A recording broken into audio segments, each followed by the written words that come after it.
देखिए, ये तो हास्यास्पद कहा जाए कि जो लोग अपने आप को हतोत्साहित हैं, वो हतोत्साहित को और कार्यकर्ताओं को मनोबल जो गिर रहे हैं, उसके लिए ठीक करने के लिए अटर-पटर का फैसला लेने का काम है।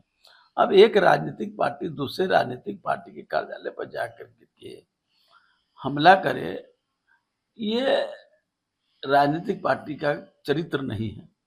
जिस तरह से ये हुआ दिल्ली में प्रधानमंत्री के गेट पर कांग्रेस के लोगों ने अपना उत्तेजना भड़काने का काम किया, ये घोर निंदनीय है।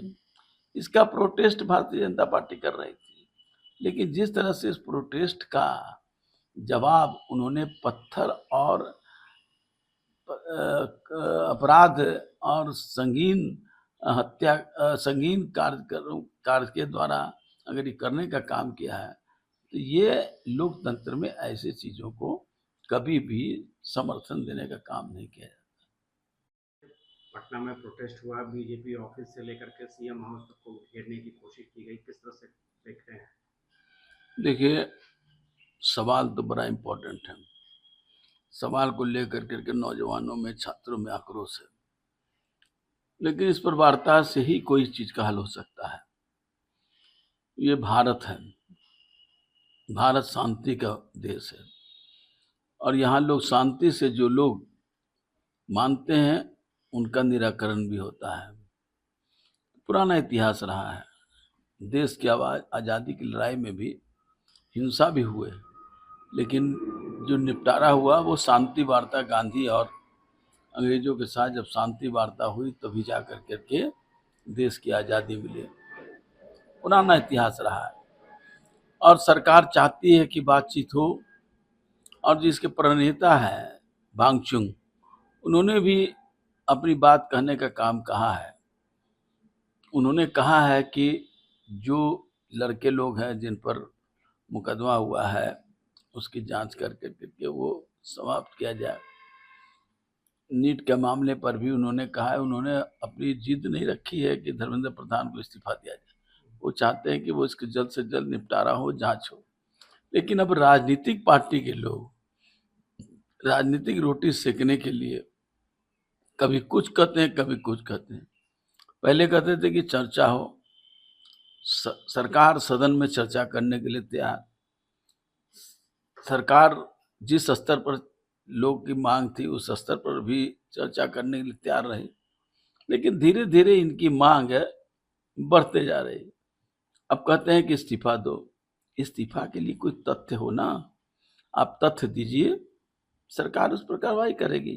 लेकिन तर्क विहीन बातें करके सिर्फ अपनी जिद को मनवाने की बात करना, ये राष्ट्र हित में नहीं बल्कि ये राष्ट्रद्रोह में है, और जो छात्र और नौजवान हैं उनको गुमराह करने वाली बात है।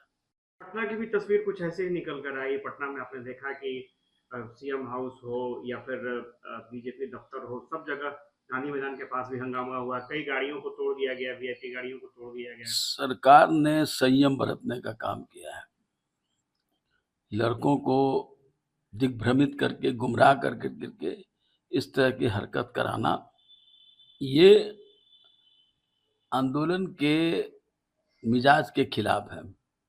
शांतिपूर्ण आंदोलन होते, लेकिन तोड़फोड़ करना ये तो गुंडा लोग करते हैं। कभी आंदोलन में तोड़फोड़, लोगों को मारपीट करने की बात, चाकू चलाने की बात, ये नहीं होती।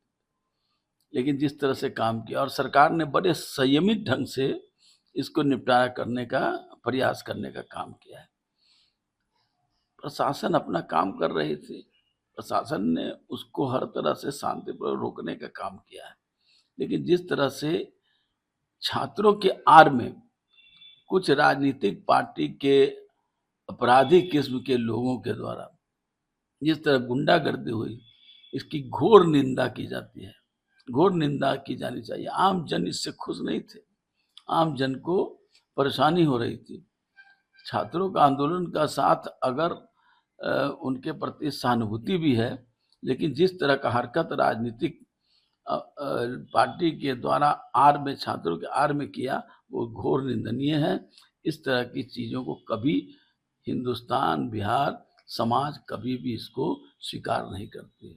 आपके राज्य की खबरें, आपके शहर की खबरें सबसे पहले जानने के लिए देखते रहें अमर उजाला। चैनल को सब्सक्राइब जरूर कर लें और पाएं हर अपडेट।